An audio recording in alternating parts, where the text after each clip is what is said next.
반가 안녕하세요. 박용덕입니다. 최근 19년간 기출문제 해설 강의입니다. 이번 시간은 32회 21번부터 시작하도록 하겠습니다. 여러분 시작하기 전에 먼저 구독, 좋아요, 알림 설정 해주시면 감사하겠습니다.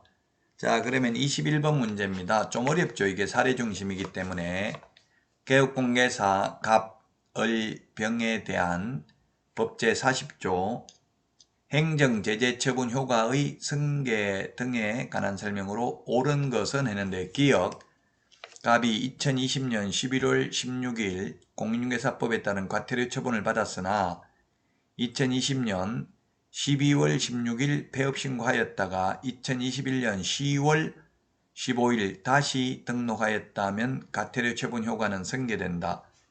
그렇습니다. 업무정지 과태료 처분의 효과는 그 처분일로부터 1년간 재등록한 개업공개사에게 승계됩니다. 아직 1년이 안 지났기 때문에 승계됩니다. 폐업기간이 1년 안 지났기 때문에 승계됩니다. 폐업기간 1년 지났다면 폐업신고 전의 위반 행위로 인한 업무정지 처분은 할 수 없습니다. 니은은 을이 2020년 8월 1일 국토부령으로 정하는 전속중개계약서에 의하지 아니하고 전속중개계약을 체결한 후 2020년 9월 1일 폐업신고하였다가 2021년 10월 1일 날 다시 등록했으면 1년 넘었죠. 1년 넘었기 때문에 폐업기간이 1년 넘었다고요. 그래서 업무정지 처분할 수 없습니다. 있다 해서 X입니다. 1년 넘었잖아요. 이게 2020년 9월 1일 폐업했다가 2021년 10월 1일 날 다시 등록했으니까 폐업기간 1년 넘었죠. 그래서 폐업신고 전의 위반 행위로 인한 업무정지 할 수 없습니다. 디귿은 병이 2018년 8월 5일 다른 사람에게 자기의 상호를 사용하여 중개물을 하게 한 후 2018년 9월 5일 폐업신고하였다가 2021년 10월 5일이면 3년 넘었죠. 다시 등록했다면 폐업기간이 3년 넘었습니다. 2021년 10월 5일 날 등록을 했죠. 언제 폐업을 했어요? 폐업은 2018년 9월 5일 3년 넘었잖아요. 2019년, 20년, 21년 9월 5일인데 10월 5일이니까 3년 넘었죠. 폐업기간이 3년을 초과하였다면 폐업신고 전의 위반 행위로 인한 등록 취소할 수 없습니다. 그래서 디귿도 틀렸고요. 정답은 1번이 되겠습니다. 기억 하나만 옳은 내용이 되겠습니다. 행정제재처분 효과의 승계입니다. 법 제40조에 규정되어 있습니다.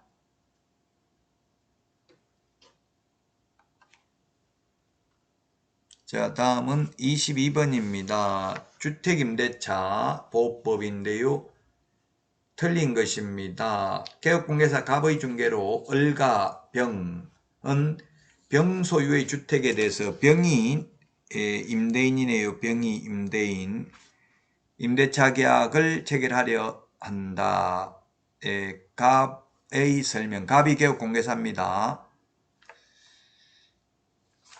갑이 개업공개사, 을이 임차인이네요. 1번 을 임차인과 병 임대인이 임대차 기간을 2년 미만으로 정하였다면 을 임차인은 그 임대차 기간이 유효함을 주장할 수 없다 했는데 주장할 수 있습니다. 임차인은 주장할 수 있습니다.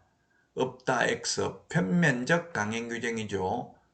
임차인에게 불리한 약정은 효력이 없고 유리한 약정은 효력이 있습니다. 그래서 임차인은 주장할 수 있고 임대인, 병은 주장할 수 없습니다.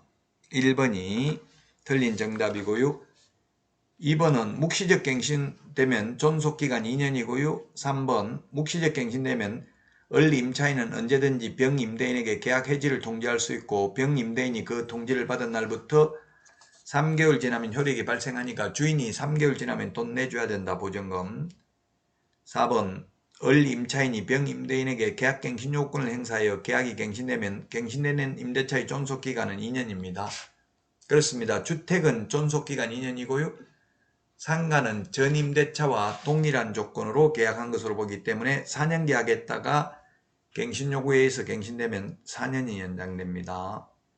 5번 을임차인이 병임대인에게 계약갱신 요건을 행사하여 계약이 갱신된 경우 을임차인은 언제든지 병임대인에게 계약 해지를 통지할 수 있다.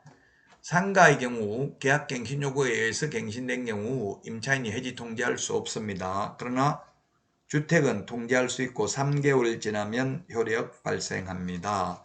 따라서 1번이 정답이 되겠습니다.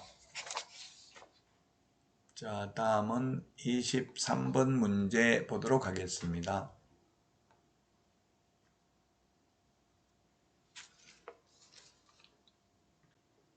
(23번) 문제 살펴보도록 하겠습니다. 공인중개사 법령상 자격 취소에 해당하는 것을 모두 고른 것입니다. 기억, 부정한 방법으로 자격 취득한 경우 부양지역 이렇게 우리 기억했죠.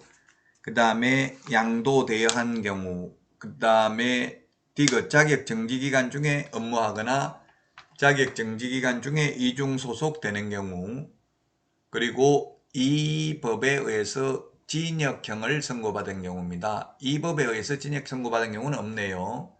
그래서 5번이 자격 취소 사유에 해당되겠습니다. 부양지역, 우리 암기 프린트는 18번에 보면 있죠. 부양지역. 자, 다음은 24번 보도록 하겠습니다. 가로 안에 들어가야 될 숫자를 바르게 나열한 것입니다. 등록관청은 개업공개사가 최근 1년 이내에 이 법에 의해서 2회 이상 1년 이내에 2회 이상 업무정지 처분을 받고 다시 업무정지에 해당되는 위반 행위를 하면 등록을 취소해야 됩니다. 자, 그 다음에 두 번째, 금고 이상 실형을 선고받고 그 집행이 종료되거나 집행이 면제된 날로부터 3년이 지나지 아니한 자는 등록할 수 없습니다. 3년, 교도소에서 출소하고 3년 지나야 됩니다. 자, 그 다음에 세 번째, 중개행위와 관련된 손해배상 책임을 보장하기 위하여 이 법에 따라 공탁을 한 공탁금은 개업공개사가 폐업을 한 때에도 3년 이내에는 회수할 수 없습니다. 정답은 따라서 2번이 되겠습니다. 우리 암기 프린트는 요거 공탁금 3년간 회수할 수 없다는 말은 46번에 동그라미 11번, 12번에 있네요. 공탁금은 3년간 회수할 수 없는데 그 이유는 민법 766조 손해배상 소멸시효가 3년이기 때문에 그렇습니다. 손해가 발생한 날로부터 10년, 손해가 있음을 한 날로부터 3년 지나면 시효로 소멸되기 때문에 그렇습니다. 자, 이번 시간 여기까지 하고요. 다음 시간에 찾아뵙도록 하겠습니다. 여러분 수고하셨습니다. 안녕.